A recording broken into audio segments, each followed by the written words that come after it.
عبر الحارس الدولي المغربي ياسين بونو في أكثر من مرة عن رغبته في الرحيل عن إشبيلية الإسباني لخوض تجربة جديدة. وتتواصل العروض على حارس أسود الأطلس خلال فترة الانتقالات الصيفية الحالية.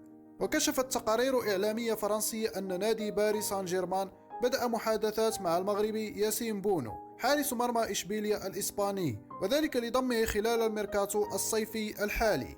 وحسب ما أفاد به موقع إذاعة مونتي كارلو، فإن رغبة النادي الباريسي في التعاقد مع بونو تندرج في إطار بحث النادي الفرنسي عن حارس ثاني يكون بديلا للإيطالي دوناروما، لا سيما بعد الحادث الخطير الذي تعرض له الحارس الإسباني سيرخيو ريكو.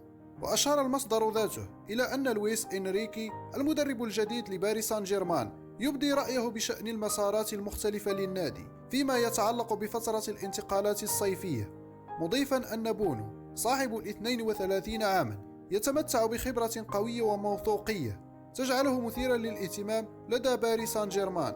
وأشار المصدر أيضا إلى بدء محادثات ما بين اللاعب والنادي، معتبرا أن الوضع المالي الدقيق جدا لإشبيلية يمكن أن يسهل إنجاز الصفقة بنحو 15 مليون يورو. وكانت صحيفة ماركا الإسبانية ذكرت أن الدولي المغربي ياسين بونو أحد أفضل حراس المرمى في تاريخ نادي إشبيلية قد يغادر نادي العاصمة الأندلسية هذا الصيف، وذلك بحثا عن تحديات جديدة.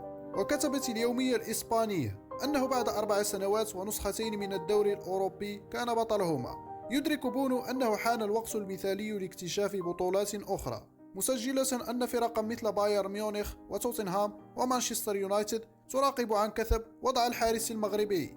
وأكد المصدر ذاته أن العديد من الأندية طالبت بضم بونو، وذلك منذ مشاركته في مونديال قطر، مشيرا إلى أن ثمن انتقاله المحتمل إلى فريق آخر يقدر بنحو 20 مليون يورو. وكانت تقارير إعلامية أكدت أيضا أن نادي النصر السعودي دخل صراع الظفر بخدمات الدولي المغربي ياسين بونو لتعويض بديلا للكولومبي دافيد أوسيبينا. ووفق ما أوردته صحيفة موندو ديبورتيفو الإسبانية أن نادي النصر يسعى للتعاقد مع بونو حارس إشبيلية المطلوب بقوة من أندية أوروبية كبرى يتصدرها بايرن ميونخ ومانشستر يونايتد. من جهة صحيفة آس أن مسؤولي النصر يتجهون صوب بونو، وذلك لتعويض الحارس أوسيبينا في الموسم الجديد، بينما يتطلع إشبيلية لكسب مبلغ كبير من وراء بيع حارسه.